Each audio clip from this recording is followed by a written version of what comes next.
Hello friends, welcome back to my channel.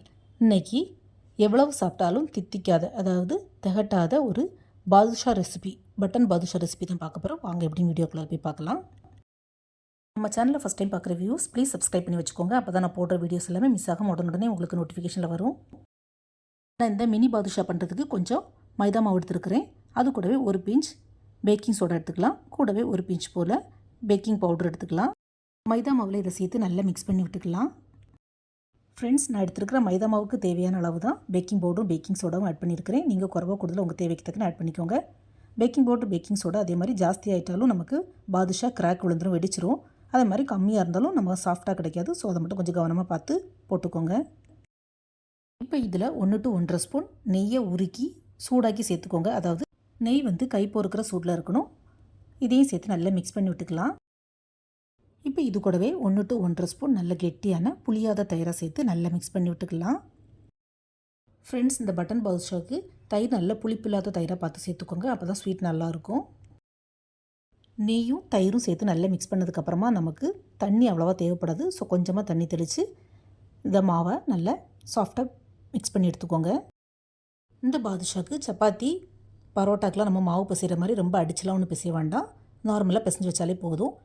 பிசைஞ்ச மாவை ஒரு 5 to 10 minutes அப்படியே ரெஸ்ட்டில் வச்சுருக்கலாம். கொஞ்சம் சாஃப்ட்னஸ் கொடுக்கும்.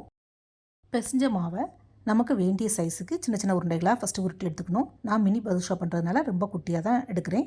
நீங்கள் கொஞ்சம் பெருசாக பண்ணுறதா இருந்தால் மாவு கொஞ்சம் அதிகமாக எடுத்து பண்ணிக்கோங்க. மாவை நல்லா உருட்டி வடைக்கு தட்டுற மாதிரி ஃப்ளாட்டாக தட்டி எடுத்ததுக்கப்புறமா லைட்டாக மிடில் ஒரு டேப் பண்ணி விட்டுக்கலாம். எல்லா மாவையும் இந்த மாதிரி ரெடி பண்ணி எடுத்துக்கலாம். மற்ற ஸ்வீட்ஸ் மாதிரி இல்லாமல் இந்த பாதுஷா பண்ணுறதுக்கு தேவையான இன்க்ரீடியன்ஸும் ரொம்பவே கம்மி. அதே மாதிரி பண்ணக்கூடிய டைமும் ரொம்பவே கம்மியாக தான் ஆகும். ஆனால் எவ்வளவு சாப்பிட்டாலும் நமக்கு திகட்டாது. எங்கள் வீட்டில் பண்ணக்கூடிய பாதுஷா குலாப் ஜாமுன்னா கடகடன் காலி ஆயிரும். இப்போ கேஸ் ஸ்டவ்வில் ஒரு பேனில் கொஞ்சம் எண்ணெய் சூடாக்க வச்சுக்கலாம்.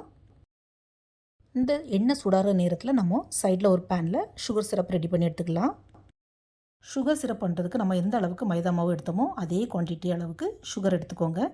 ஜீனியை பேனில் போட்டு கொஞ்சமாக 1/4 கப் போல் தண்ணி சேர்த்து அதை நல்லா மிக்ஸ் பண்ணி விட்டுக்கோங்க. இது நல்லா கொதிக்கட்டும். இந்த சுகர் சிரப்பில் கொஞ்சமாக orange colour food colour add பண்ணிக்கலாம். சில ஊரில் பார்த்திங்கன்னா பாதுஷா எல்லோ கலரில் இருக்கும், சில ஊரில் ஆரஞ்சு கலரில் இருக்கும். ஸோ உங்களுக்கு எந்த கலர் இஷ்டமோ அதையே சேர்த்துக்கலாம். இப்போ எண்ணெய் சூடாயிடுச்சு. பாதுஷாவை ஒன்றா பொரிச்சு எடுத்துக்கலாம். நம்ம பாதுஷாவுக்கு ரெடி பண்ண ப்ராசஸ் கரெக்டாக இருந்ததுன்னா எண்ணெயில் போட்ட உடனே பாதுஷா மேலே வந்துடும்.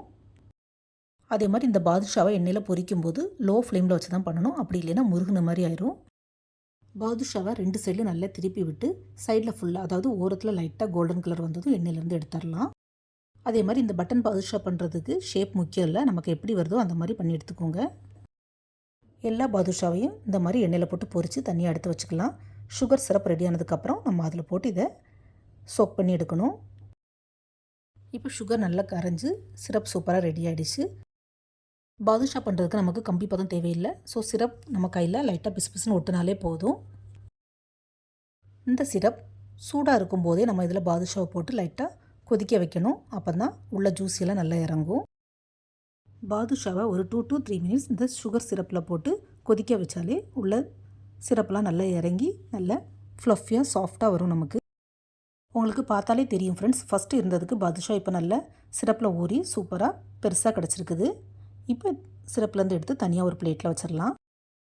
இப்போ இந்த பாதுஷாக்கு மேலே கார்னிஷிங்க்கு கேஷ்யூ, பிஸ்தா, பாதாம் எதுவாக இருந்தாலும் லைட்டாக இந்த மாதிரி க்ரஷ் பண்ணி சேர்த்துக்கோங்க. அதாவது மிடில் வச்சுக்கோங்க. பார்க்குறதுக்கும் சாப்பிட்றதுக்கும் சூப்பராக இருக்கும். ஃப்ரெண்ட்ஸ், நாங்கள் மும்பைலேருந்து லாஸ்ட் மந்த், அதாவது தீபாவளிக்கு 2 நாளைக்கு முன்னாடி ஒரு பிக்னிக் போயிருந்தோம். அந்த வீடியோ ஆல்ரெடி அப்லோட் பண்ணியிருக்கிறேன். செக் பண்ணாதவங்க ப்ளீஸ் செக் பண்ணிக்கோங்க. அவ்வளோதான். இந்த பட்டன் பாதுஷா ரெசிபியை நீங்களும் இனிமேல் அடிக்கடி செஞ்சு பார்ப்பீங்கன்னு நினைக்கிறேன். இந்த வீடியோ பிடிச்சிருந்தால் மறக்காமல் SRV கலக்கல்ஸை லைக், ஷேர் அண்ட் சப்ஸ்கிரைப் பண்ணுங்கள். தேங்க்ஸ் ஃபார் வாட்சிங். See you soon in the next video. Bye bye.